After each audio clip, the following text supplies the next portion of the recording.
Bonjour, aujourd'hui nous allons corriger notre première série d'exercices concernant l'arithmétique.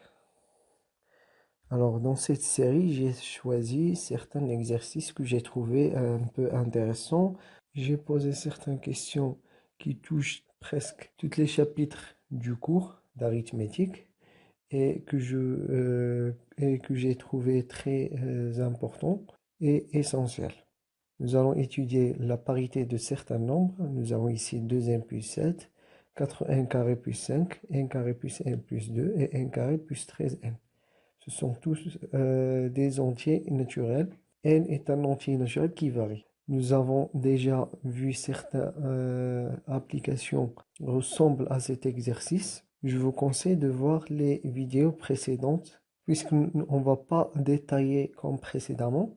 Alors on commence par ce petit rappel. Pour montrer qu'un entier naturel est pair, en général, qu'est-ce qu'il faut montrer? Il faut montrer que cet entier naturel s'écrit sous la forme 2 fois un entier naturel. C'est la forme qui engendre les nombres pairs.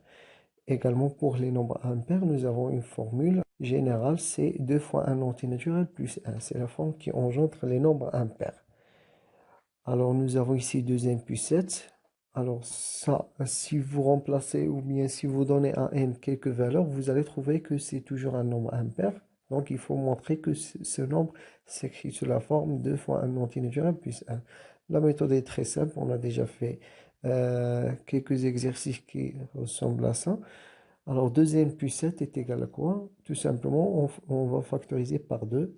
On va décomposer 7, le nombre 7, c'est 6 plus 1. 2n plus 7, c'est 2n plus 6 plus 1 est égal à 2 facteurs de n plus 3 plus 1. C'est 2 fois un entier naturel plus 1, c'est-à-dire que 2n plus 7 est un nombre impair. Nous avons ici 4n carré plus 5. Alors, la même chose, vous allez remplacer vous allez donner à n quelques valeurs, vous allez trouver que c'est un nombre impair. Donc, il faut montrer que ce nombre s'écrit sous la forme 2 fois un entier naturel plus 1. Comment ça se fait? Alors, la même chose que précédemment, on va tout d'abord décomposer ce nombre 5, c'est 4 plus 1. Ensuite, on va factoriser par 2. C'est 2 facteurs de 2n carré plus 2 plus 1. Voilà, c'est 2 fois un entier naturel plus 1, ce qui veut dire que ça, c'est un nombre impair.